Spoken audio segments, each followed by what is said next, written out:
Se relever après une inondation, comment faire? Préparé ou non à la crue, sensibilisé ou non à ce type de catastrophe naturelle, l'inondation est finalement survenue, causant des dégâts, des pertes. Que faire à présent? Les plus organisés d'entre vous auront préparé leur plan familial de mise en sûreté.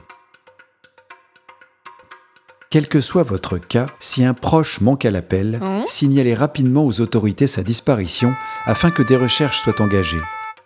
Observez une grande prudence s'il vous faut entrer de nouveau dans un bâtiment qui a été touché par les eaux.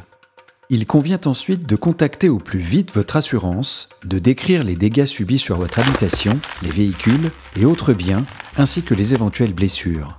L'expert des assurances intervient en général dans les 48 heures. Ne prenez aucun risque en attendant sa visite.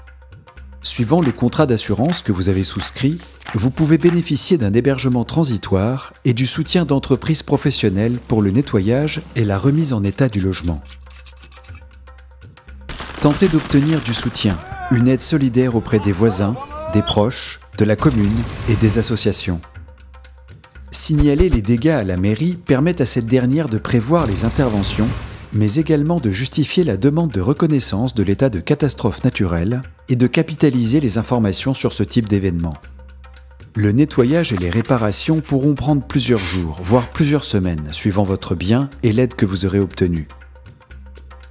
Dans les cas extrêmes où l'eau est montée haut, où les courants ont été conséquents, le maire, accompagné des services de l'État, pourra engager une procédure d'acquisition à l'amiable de votre bien, voire d'expropriation. Signalez-vous en mairie avant d'entreprendre toutes vos démarches et réparations. La survenue de tels événements peut constituer un choc psychologique à ne pas négliger. Celui-ci n'intervient pas de façon instantanée.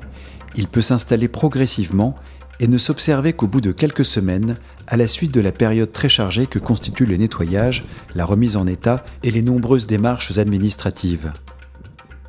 Si vous ressentez durant plusieurs semaines des troubles du sommeil, de l'irritabilité, de la fatigue, du stress, si vous ressassez fréquemment l'événement sans observer d'amélioration de ces symptômes, il est possible qu'il s'agisse d'un syndrome post-traumatique. Acceptez le soutien des proches et recourez rapidement à l'aide d'un psychologue.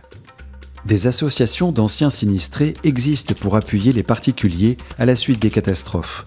Soutien administratif, organisationnel, psychologique. N'hésitez pas à prendre contact avec eux.